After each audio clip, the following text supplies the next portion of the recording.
In this video, I will explain you about Kirchhoff first law. Kirchhoff ने electrical circuit से related 2 law दिए थे। एक को हम कहते हैं किरचॉफ फर्स्ट लॉ या करंट लॉ, दूसरे को कहते हैं हम लूप लॉ या वोल्टेज लॉ। ओम्स ने जो लॉ दिया था डीलिंग द, वो उसके हेल्प से हम सिंपल इलेक्ट्रिकल सर्किट को डील कर सकते थे। ठीक है, अब सपोज दैट कोई कॉम्प्लिकेटेड इलेक्ट्रिकल सर्किट आ गया जिसमें ईएमएफ सोर्स 1 से मोर हैं, तो उसे हम ओम्स लॉ से सॉल्व नहीं कर सकते। तो 1 सोर्स ऑफ ईएमएफ अगर है सर्किट में तो हम ओम्स लॉ से इजीली लगा सकते थे। वट अगर सोर्स ऑफ ईएमएफ मोर है 1 सोर्स ऑफ ईएमएफ से, तब हम किरचॉफ लॉ का यूज़ करेंगे। इन 1842 में किरचॉफ ने कॉम्प्लिकेटेड सर्किट की स्टडी करने के लिए 2 लॉ दिए थे। तो फर्स्ट लॉ सबसे पहले स्टडी करेंगे, Kirchhoff first law. This law is also known as junction law और रूल और current law, KCL, Kirchhoff current law. ठीक है, according to it the algebraic sum of current meeting at a junction is zero, यानी summation I equal zero. Suppose that इसका explanation करते हैं अभी हम। ये पॉइंट ओ है, कुछ करंट्स क्या हैं जंक्शन से दूर जा रही हैं, ठीक है, और कुछ क्या है हमारे पास जंक्शन के पास आ रही हैं। ठीक है, एक पॉइंट ओ है, ठीक है। Suppose that I1, I2, I3, I4 क्या है, करंट फ्लो हो रही हैं किसी कंडक्टर में, तो ये जंक्शन है। ठीक है, जंक्शन वहाँ होता है जहाँ से 2 और मोर करंट एक जगह पर क्या होती है, ज्वाइंट होती हैं।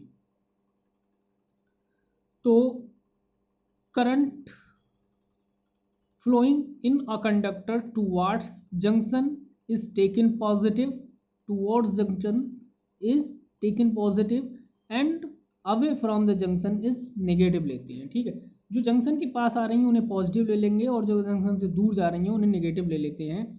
और हम क्या करेंगे, उनका अलजेब्रिक सम क्या होता है, जीरो होता है। तो यहाँ देखो माइनस आ रही है पास में, तो यानी I1 आ रही है टुवार्ड्स द जंक्शन, तो प्लस कर देते हैं, इसे प्लस कर देते हैं, ये माइनस ये माइनस ये माइनस, तो क्या हो जाएगा I1 plus I2 plus minus I3 minus I4 minus I5, यानी I1 प्लस I2 इक्वल क्या हो जाएगा I3 plus I4 plus I5। ठीक है, this is the Kirchhoff first law. This law is simply A statement of conservation of energy. ठीक है, तो जो किरचॉफ का फर्स्ट लॉ है वो कंजर्वेशन ऑफ चार्ज पर बेस्ड है। किस पर, Kirchhoff first law is based on conservation of charge. ठीक है, और this law is also applicable to a capacitor, ये कैपेसिटर पे भी एप्लीकेबल है। Kirchhoff second law, this law is also known as the loop law या loop rule, mesh rule भी कहते हैं इसे, और voltage law, KVL, Kirchhoff voltage law. According to it the algebraic sum of change in potential in complete transversal mesh या close loop is zero, यानी जो हमारे पास जो पोटेंशियल होगा वो क्या होगा, zero, summation of potential zero, या हम कह सकते हैं EMF equal summation I R.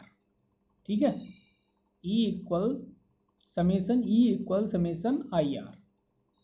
अब टोटल ईएमएफ की बात करते हैं। ये एक हमारे पास सर्किट है, ठीक है, ये रेजिस्टेंस R1 है, R2 है, R3 है, R4 है। ठीक है, R3 R4 R5 है, और यहाँ ईएमएफ E है, बैटरी लगी हुई है, एक दूसरी बैटरी यहाँ है E2। ठीक है, और ये टर्मिनल ए सी हैं, ये बी और डी हैं, ठीक।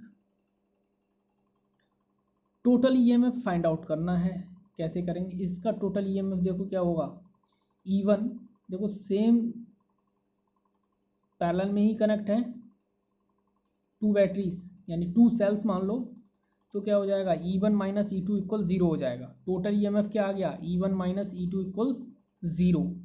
अब इसमें कितने लूप है हमारे पास, एक फर्स्ट लूप ये है, सेकंड लूप ये है। फर्स्ट लूप में किरचॉफ लॉ लगा देंगे और सेकंड में भी किरचॉफ लॉ लगाएंगे, ठीक है। चाहे इस करंट को हम क्लॉकवाइज, यहाँ देखिए करंट अगर इसमें फ्लो हो रही है तो इसकी डायरेक्शन क्या हो गई है, एंटी क्लॉकवाइज हो गई, ये एंटी क्लॉकवाइज हो गई, ठीक है। अगर करंट नहीं दे रखी है तो वहाँ हम एंटी क्लॉकवाइज या क्लॉकवाइज किसी भी तरह से मान सकते हैं, ठीक है।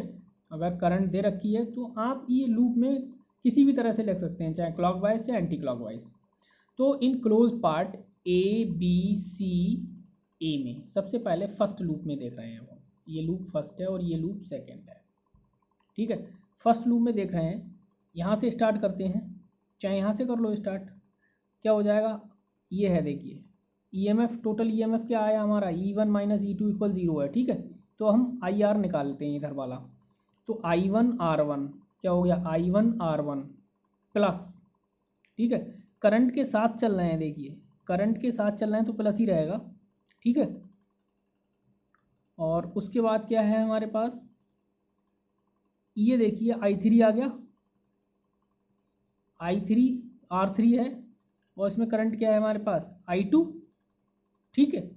तो ये हो गया I2R2, ये I2R2 ये वाला ले लिया हमने, ठीक है। इसमें भी करंट प्लस है, इधर लिख लिया है, पहले हमने ये लिखा था I1R1, चाहे सीरीज से भी लिख सकते हो इस तरह से, क्या आएगा, चाहे पहले आप लिख लें I2R2, I2R2 प्लस का है, फिर I1R1 प्लस का है, लेकिन ये क्या है I3R3। यहाँ देखो करंट, ये जो हमने ली करंट है, इस करंट के क्या है, ये एक दूसरे के अपोजिट हैं तो माइनस आएगा I3R3। तो फर्स्ट लूप में देख रहे हैं I1R1 प्लस का है और यहाँ करंट किस तरह से, इस तरह से ले रहे हैं, तो ये क्या हो गया हमारे पास I2R2 प्लस का हो गया, और लेकिन यहाँ करंट इसमें I3R3 क्या हो गई, माइनस की हो गई, ठीक है। सेकेंड लूप लेते हैं अब, by Kirchhoff second law part in AVCA था ये, ठीक है। अब सेकेंड लूप में देखते हैं, ये है सेकेंड लूप।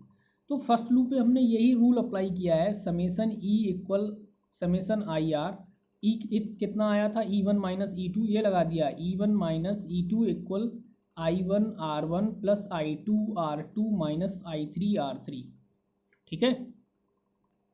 और फर्स्ट में टू बैटरीज थी, सेकंड में सिर्फ एक बैटरी है हमारे पास E2, ठीक है। तो E2 इक्वल क्या हो जाएगा, चाहे आप यहाँ से स्टार्ट कर दो, तो यहाँ देखिए करंट ये I4R4 हो गई, प्लस की है, उसके बाद ये करंट के साथ ही वेरी कर रही है, I5R5 हो गया प्लस का, और यहाँ भी देखो करंट के साथ जा रहा है तो I3R3 प्लस के हो गए, तो दूसरा ये आ गया, ठीक है। ये इक्वेशन सेकंड आ गई। तो इस तरह से हम जो मैश या लूप होंगे किरचॉफ लॉ में, जो टिपिकल सर्किट हैं उन्हें हम सॉल्व कर सकते हैं। और जो किरचॉफ का सेकंड लॉ है वो कंजर्वेशन ऑफ एनर्जी पर बेस्ड है। फर्स्ट लॉ है कंजर्वेशन ऑफ चार्ज पर, सेकंड है कंजर्वेशन ऑफ एनर्जी पर। जब न्यूमेरिकल आएंगे इस चैप्टर के, उसमें हम किरचॉफ लॉ अप्लाई करेंगे तब और इजीली समझ में आएगा ये, ठीक है।